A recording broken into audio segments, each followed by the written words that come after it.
Las fuerzas con las que lucharon los romanos fueron muy diversas, desde ejércitos de estados e imperios rivales, como los de Cartago en el oeste o los de Persia sasánida al este, hasta grupos de guerreros tribales. No hubo nunca una gran ventaja tecnológica por parte de ninguno de los pueblos contendientes, pero sí una enorme variedad en los aspectos tácticos de organización y disciplina, y hombres que, haciendo uso de sus habilidades en el arte de la guerra, pusieron en graves aprietos a la poderosa Roma. Esto es, 5 peores enemigos de Roma.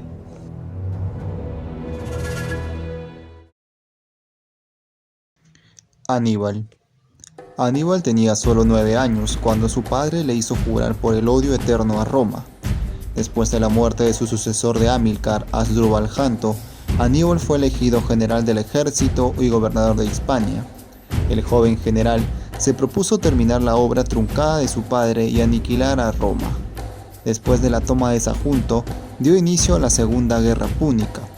Aníbal decidió conducir su ejército a través de una ruta terrestre, cruzando los Pirineos con sus 90.000 hombres, 12.000 jinetes y 40 elefantes, empleando 36 días en cruzar los Alpes, una de las marchas militares más célebres de todos los tiempos que los historiadores describieron en tonos legendarios.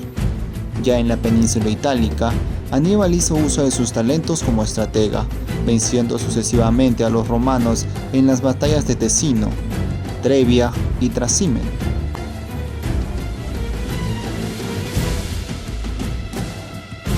Su momento de mayor triunfo fue la batalla de Canas en el 218 a.C., pese a la inferioridad numérica de sus hombres, aunque luego dudó en lanzar un asalto final hacia Roma por falta de recursos, una decisión que aún provoca río de tinta entre los historiadores. Uno de sus lugartenientes, Maharbal, definió el destino del cartaginés así: los dioses no han concedido al mismo hombre todos los dones. Sabes vencer, Aníbal, pero no sabes aprovecharte de la victoria. Esta decisión le costó la victoria decisiva sobre Roma.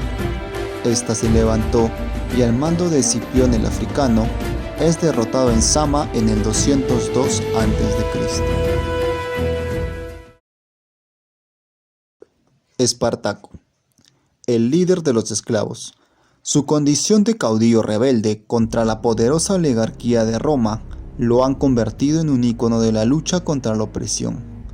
Aunque su historia es muy difusa, se sabe que al planear su huida de la escuela de gladiadores de Capua, lo quiso hacer junto con el resto de sus compañeros. Los más de 70, junto con los que huyó, se refugiaron en el monte Vesubio, desde donde realizaron acciones de pillaje a las localidades cercanas. Empezó a ganar gran fama, siendo el lugar al que los otros esclavos se dirigieron tras escapar de sus señores. La primera acción de Roma fue enviar un pequeño contingente que acabó masacrado. Además, las armas de los soldados sirvieron para equipar al pequeño ejército de Espartaco. Tras esto, se envió otra guarnición, aunque esta de 3.000 hombres liderados por Cayo Claudio Grabo. Este hizo acampar a sus huestes a los pies del volcán. Espartaco hizo que sus hombres se descolgasen en lianas encima del campamento. Atacaron por sorpresa, causaron graves bajas que hicieron huir al enemigo. La situación solo pudo salvarse recurriendo a hombres fuertes, Craso y Pompeyo, este último con un papel más secundario en la represión. Tras librarse varias batallas, Espartaco fue acorralado junto a cerca de 80.000 hombres en Apulia. En el otro bando estaba liderado por Craso.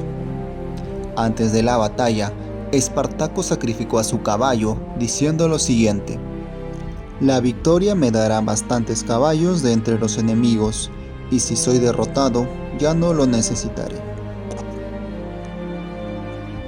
En la pelea murieron más de 60.000 esclavos y tan solo 1.000 hombres del ejército romano. Cabe precisar que el cuerpo de Espartaco nunca fue encontrado.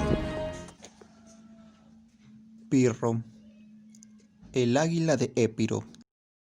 Considerado uno de los grandes estrategas de la antigüedad junto a Alejandro Magno, Aníbal o César. Se opuso a Roma en el siglo III a.C., cuando ésta intentó ocupar las ciudades de la Magna Grecia. En el 280 a.C., ansioso de aventuras, Pirro marchó al sur de Italia, llamado por los tarentinos para luchar contra Roma, entonces una potencia emergente. Pirro recurrió a su arma más terrible, los elefantes. La visión de estos monstruosos animales infundió el terror en los caballos romanos, que dejaron de responder a sus jinetes.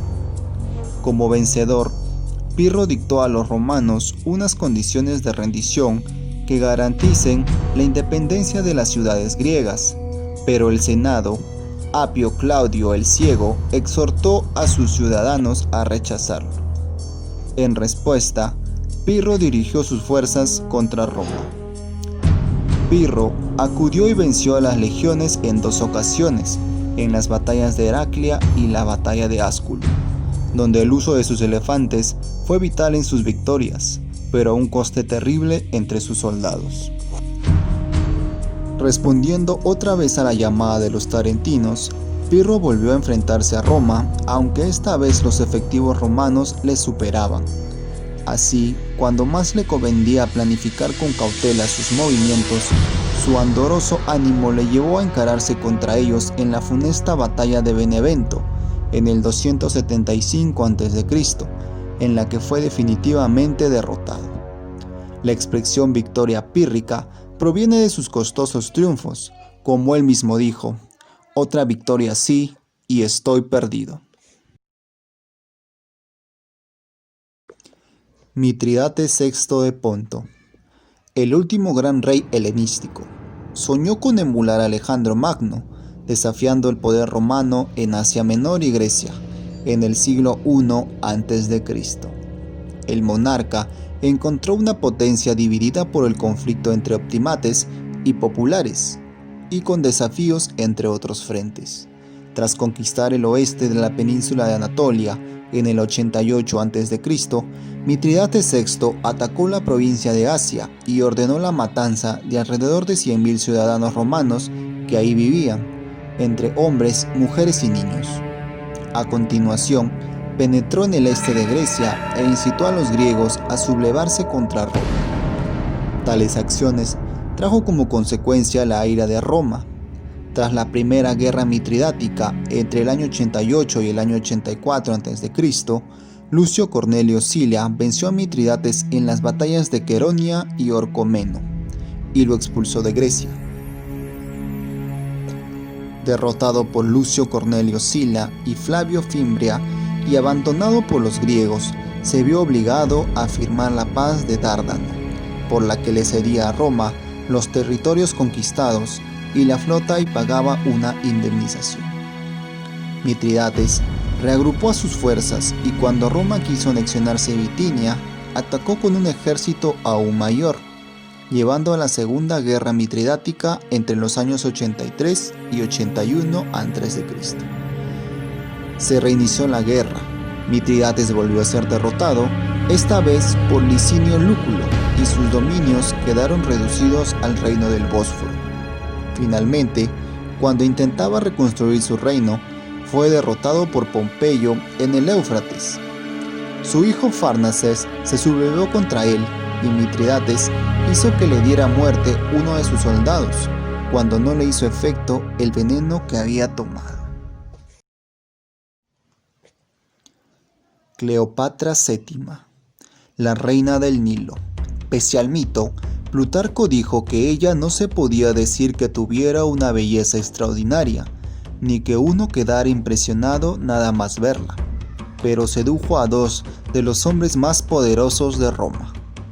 Era hija del rey Ptolomeo de Egipto, y cuando él murió, ella y su hermano, también llamado Ptolomeo, subieron al trono de Egipto.